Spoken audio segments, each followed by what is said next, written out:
Okay, good day everyone. Welcome to the virtual incubation headed by the AGILab TBI of the University of Southeastern Philippines. I am Ray A. Castillo, one of your mentors for this program. I am a graduate of Doctor of Business Administration and the current program head of the Master of Business Administration of this university. I have been in the academy since I finished my MBA last 2014. Luckily, I was absorbed by the university, by the College of Business Administration. I was also into business since 2005. Actually, the family is really into business, so I think it is safe to say that since birth, I was into business. But I started my own business way back when I was in college last 2005.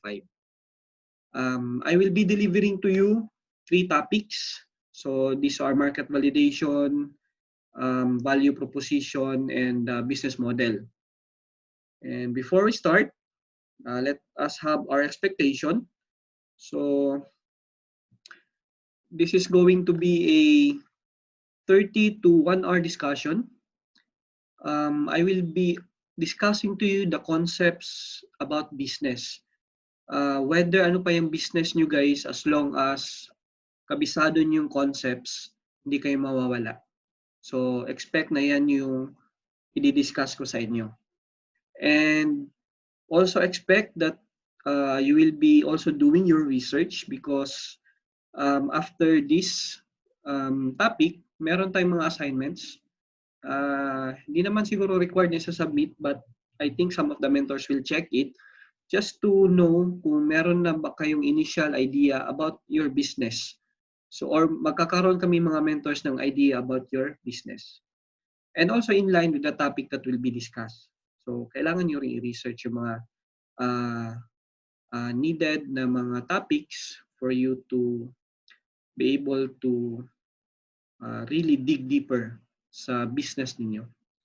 Then, we'll have our mentorship. So, I expect that after this recorded video, there will be some question and answer for us to impart our knowledge on how to enhance or improve your business. So also, we may have our different views. So respect for the views of someone is encouraged. Okay, so let me start by presenting you this picture. Are you a person like this? No. This guy had an idea of a cookbook app. Are you like this guy that ang iniisip agad is magtayo ng store kasi ang iniisip is magkaroon agad ng pera? Okay? So, I hope not. Kasi, between that idea and your end output or your outcome, merong tao sa gitna. Yan yung tinatawag natin na tao.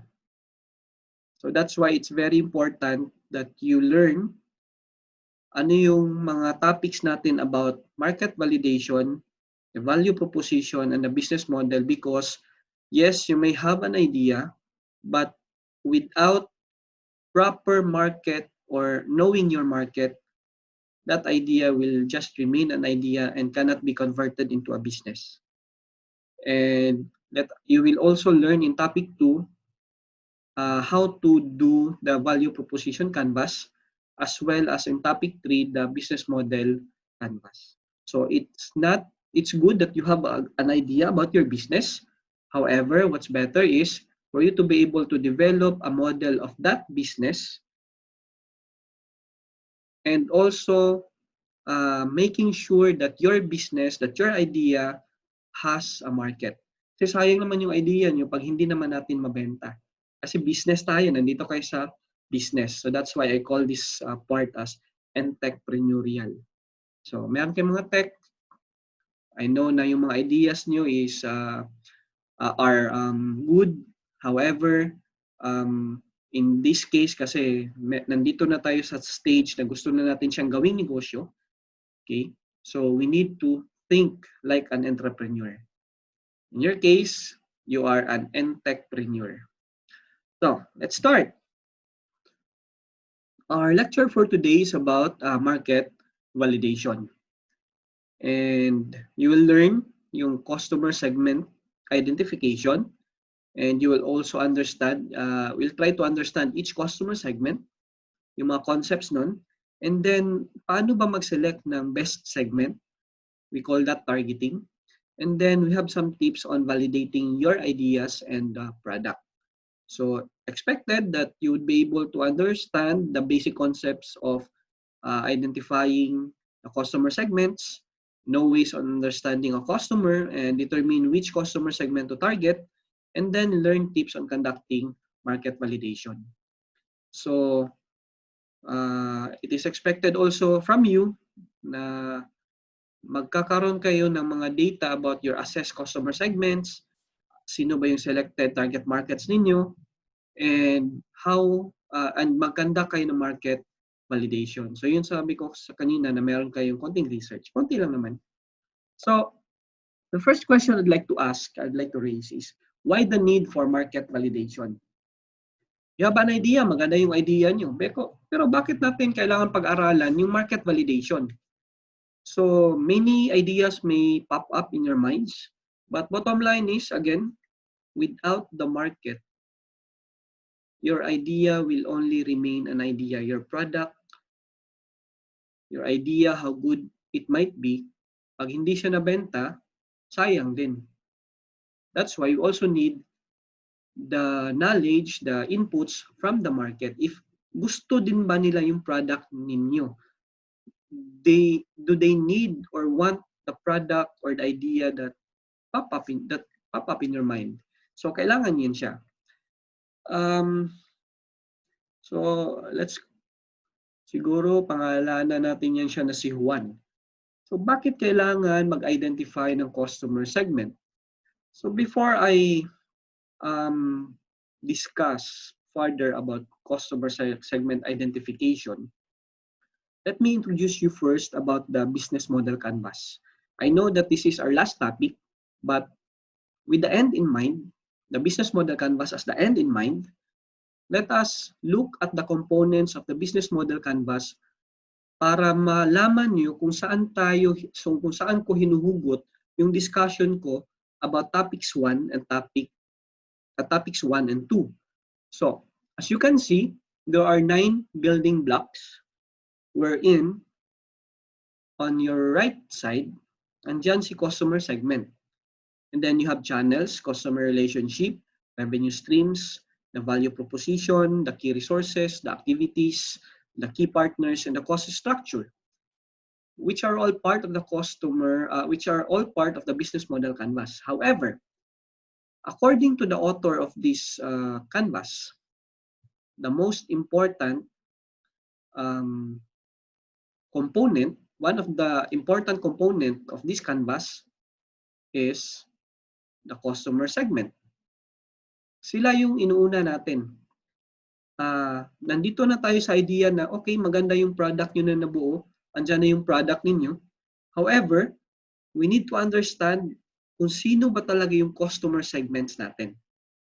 So, again, the business model canvas is topic 3. However, yung diin ng topic 1 ngayon is on market validation. So, I just nirelate ko lang yung market validation sa isang component ng business model canvas, which is customer segment. Okay, so I hope hindi kayo mawala. So, sino ba talaga sila? Who are they? So, simply, who are the possible?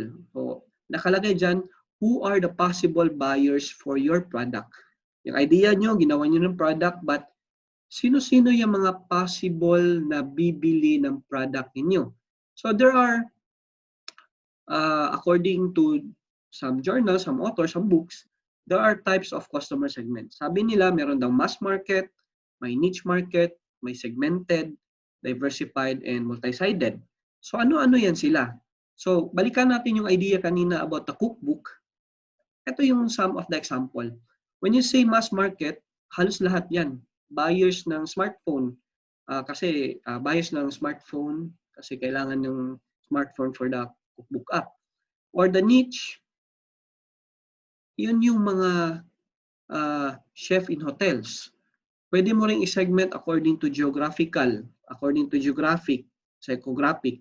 So example natin ng geographical, yung location, cities in Mindanao. So you have Davao, Digos, Tagum, and so on and so forth. You have the demographics, pwedeng 15 years old to 25 to 40 years old. Pwedeng psychographic, yung mga health conscious, yung mga sports-minded individuals. Then we have the multi-sided. Pwede yung market vendors na pwede yung gawing customer segment, and then the meat restaurants. So these are just some examples. As you can see, one of our example is ito yung geographical cities in Mindanao and the demographics, and we have the psychographic. So there are many books that will support yung ano yung segment. Importante lang, when we talk about segment, sino-sino yung possible na bibili ng ating produkto. Yun lang yung tandaan natin. Sino-sino yung bibili ng ating produkto. Possible na bibili ng ating produkto. So, as of now, medyo malaki pa yung wide pa yung market. But we need to somehow wide pa yung segment kasi segment yung tawag. Wide pa siya. So we need to come up with a target market. So kailangan natin siyang i-narrow down. That's why the second question here, the second topic is about selecting the best customer segment or segments. So sino yan sila? Again, babalikan natin yung question kanina, sino yung segment? Those are the possible buyers of your product. However, this time, since we are trying to identify kung sino yung best customer segment for your product. So now, we are trying to target kung sino yung market natin. So in this case, an example, let's just say the ideal customer characteristics are dapat malaki yung market size. Yung willingness to pay nila, depending on your product, yung willingness to adapt nila sa idea or sa product ninyo. So these are just examples ng mga characteristics or factors that may affect kung mag-a-assess tayo ng customer segments. So in this case, nilagay ko dyan yung all with smartphone, which is the mass market. Yung chef, nilagay natin siya sa niche. Then we have psychographic in terms of health conscious and sports-minded. And we have the meat vendors and the keto restaurants. These are all possible. These are possible customers for the cookbook app. So, pwedeng silang bibili ng app mo. However, using itong simple lang na scoring, let's say yung market size ng all with smartphone kasi marami sila, you gave it a score of 4. Yung willingness to pay naman, hindi masyado because they know that they can download many cookbooks app. Ganun. Yung chef naman, medyo konti lang yan sila, but maybe their willingness to pay is 3.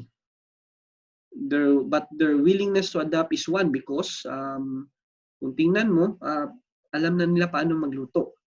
So yung sa psychographic naman, in terms of health conscious, medyo konti lang yung mga health conscious. Pero we can say na yung willingness to pay nila is nasa high. And yung willingness to adapt nila is 4. So, kung gawan mo siya ng matrix, katulad nito, i-assess mo lang siya na score of 1 to 4. This is just an example. You can rate, you can rank, it's up to you. So, this is just a simple matrix. So, in this case, lumalabas na yung may mataas na score is si health conscious. So, therefore, you can say na, pwede palang yung target market ko with my cookbook app is yung mga health-conscious individual. Now you have an idea kung sino yung possible na bibili, sino yung best na possible na bibili ng product mo. So now you have the health-conscious individuals. Okay. So when do we conduct market validation? So kailan natin kakonduct yung market validation? Remember kanina tinuro ko how to select the best possible market. So nakita natin kanina si those health conscious individuals because meron tayong simple na ginawa na rating and ranking. So in that case, ang next question natin is when do we conduct market validation? Kailan? If we look at yung initial na discussion natin kanina, you have a person na merong idea about the cookbook app. And at the center is andyan yung health-conscious customers kasi sila yung parang target market na natin. And then, kanina inisip natin gagawa ka na agad ng shop kasi gusto mo nang mag-earn ng pera. So actually, kung titingnan mo, merong stages. So these are the idea stage, the prototype stage, and even in the launch stage, after the launch, after the implementation, or during the implementation, you still have to validate kung okay ba talaga yung product sa mga customer ninyo. You have to continuously validate your product. Kanino? Doon pa rin sa mga customers nyo. Meron kang idea, kailan ka mag-validate? Kanino ka mag-validate? So, during the idea stage, kailangan mo na ipa-validate yung product mo. And during the prototype stage, still the same customers. That's why, ang inuna ko kanina is for you to understand sino yung target market. Kasi most probably, sila rin yung magbibigay sa inyo ng magandang inputs on how to improve your product. Okay? So, we have many stages. So, we have the idea stage. So, during the idea stage, how do we conduct the market validation? Ito na yung tanong. However, meron tayong short story dito. So, since this is recorded, so I will be the one to read. So, according to the founder, nag-usap sila ng kaniyang nanay. So, the founder asked, "Ma'am, I have a business idea. Do you have 5 minutes?" Sabi naman ng nanay, "Of course, dear. Founder, you must really like your smartphone." Sabi naman ng nanay, "Yes, it's great." The founder again asked, "Would you buy a cookbook app?" Sabi naman ng nanay, "I love cooking. Sounds nice." So, look at the conversation. Maybe pwede nyo i-replay yung video. And try to, analyze, internalize, and ask yourself some of the things. Kung ganito yung conversation mo with your nanay, would your nanay or your mom buy your cookbook app?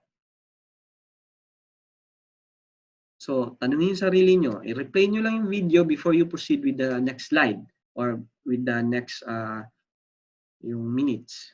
So, let's try to have some analysis. Yung first conversation nila about kung may idea ba, may 5 minutes ba ang time yung nanay, kasi may business idea yung anak. So syempre, love ka ng nanay mo. Love ka ng family mo. And the mom, ayaw niya ma-hurt yung feelings mo. So syempre, bibigyan ka niya ng panahon. Sa next naman na conversation, diretso mo siyang tinanong, you must really like your smartphone. So, siyempre yung sagot, yes, it's great, or maybe it's not. But, hindi mo tinanong, hindi mo inisip na yung ginagawa lang niya pala dun sa smartphone niya is for work emails or Facebook. So, kulang ka na ngayon ng information. The third conversation, sabi naman, would you buy a cookbook app? So since sa first convo niya is that's your business idea, naisip na ng nanay, I love cooking, sounds nice. But kung titingnan mo, yung nanay inisip, meron na siyang mga cookbooks. Do I need a computer in my kitchen? It might get dirty. So yun yung iniisip niya, baka kailangan ng computer sa kusina. But hey, if my kid is the founder, I'll try it. I never bought an app. I don't need to enter your credit. Don't you need to enter your credit card for that? Or let me try to change the subject. So, marami ng tanong ngayon yung nanay mo. So, you need to come up with a good strategy on how to talk to your target market. Again, ulitin ko, ang word na natin ngayon is target market because kanina, na-try na tayo on how to target the market out of the segment. Okay? So, ito baka ito makatulong as your guide on how to ask for you to be able to understand your target market. So, the first one is, Ma'am, when have you last time used your smartphone? So, maybe sasabihin niya kanina. So, ngayon meron ka ng idea na that's how often people use smartphone. Ang next mo tanong is for what? So, maybe sasagutin niya na for just email and for Facebook. Kasi yun yung inisip niya. But you have a follow-up question. Have you ever used it in the kitchen? So, mapapaisip na siya ngayon, yes, dinadala ko naman to sa kitchen. Then, the next mong tanong is, have you ever bought an app? Which, why, and for how much? So, pwede yung sabihin no, pwede yung sabihin yes. But with the idea, with those answers na makukuha mo sa kanya, meron ka na agad na idea on what to ask next. Or meron ka na agad data to support kung ano man yung pwede mong may tulong sa kanya or may tulong mo sa iyo sa business mo. So, this is what you call setting the tone. So, that's 1 to 4. Okay? Then you have 5 to 7. If you look at it, do you use the cookbook? Do you use your cookbooks? Ang tinanong niya, cookbooks, hindi yung app. Sasabihin ng nanay, yes, ginagamit ko or hindi ko na ginagamit. Then you can still ask why. Pag sinabi niya ginagamit na niya, you can now actually discuss with her kung ano yung mga features ng cookbook app na wala dyan sa cookbook na binibili ng nanay mo. Or maybe, pwede mong sabihin na, tingnan mo, ang dami mong libro. But you can actually view all of those in this app. So, meron ka na agad na idea. Meron ka na agad na idea maibibigay dun sa mom mo. Or makukuha ka na agad na information for you to be able to introduce now your product. So, now, yung 5 to 7, you're now talking about the specifics about your product. So, wag diretsyo na meron akong product, bibili ka ba? Wag ganun. So, meron pang mga introduction, no, before you introduce your product. And if you look at 1 to 7, okay? If you look at 1 to 7, you did not talk about your product. Actually, yung nakikinig ka lang kung ano yung experience ng nanay mo or yung ini-interview mo about a certain product. Without saying na mayroon akong product na ganyan, tingnan mo. So this is how you call out information sa target market mo. Okay? So that's your idea stage. How about during the prototype stage? The same. Still have to set the tone. You have to still go to the specifics. That's 5 to 7. And again, let them talk about their experience on the product. Ito yung number 3. Ito yung bago. Kasi kanina, kasi sa idea stage pa yon, okay? Pinapa-present muna natin sa kanila, tinatanong natin sila sa kanila kung ano yung life experience nila sa isang bagay. Dito naman, kasi prototype stage na, meron ka ng product na binigay, now you are going to ask, ano ngayon yung experience mo sa product namin? So that's on the prototype stage. But before you do that, you tell muna a story about your product. You may conduct a demo. So uso yun ngayon, kinakonduct yung demo to introduce yung product nila. Yung iba pa nga, hard sell masyado. But that's business. Okay? As long as maganda yung idea, as long as maganda yung features ng product mo, as long as you're hitting the target market, for sure bibili yan. Hindi ka na mag-hard sell. Kasi nga, targeted yung market mo. Alam mo na itong mga klaseng tao to, the possibility of buying a product like this is high. Also, you have to check their interest on the product. Okay?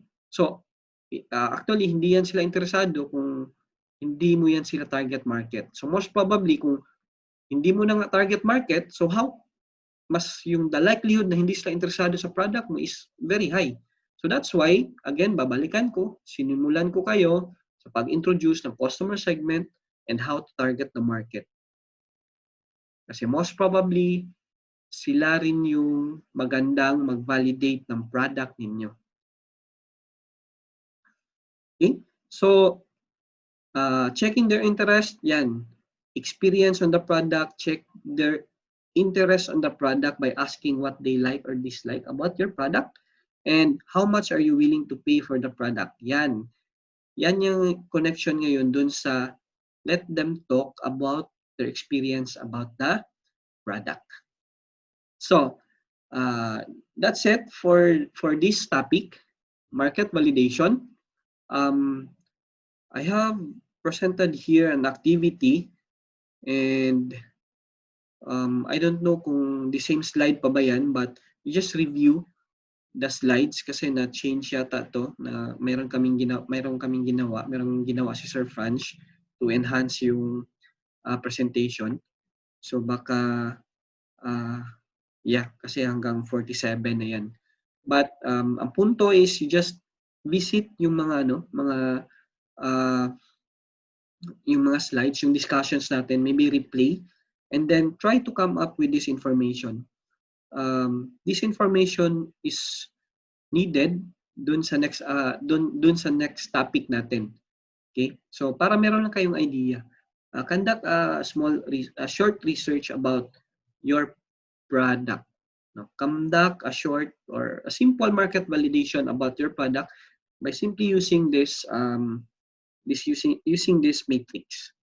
So if you want to read, ito yung mga libro, you read, maraming mga sources niyan, segmentation, targeting and positioning, interview or survey ethics, you have the buyer personas, you have the business model canvas by Osterwalder and Pigneur, and the MOM test by Rob Fitzpatrick. So yung main natin na di-discuss all throughout the three topics will be from the business model canvas of Osterwalder and Pigneur. And that's it for topic number 1. Thank you guys. See you in topic 2.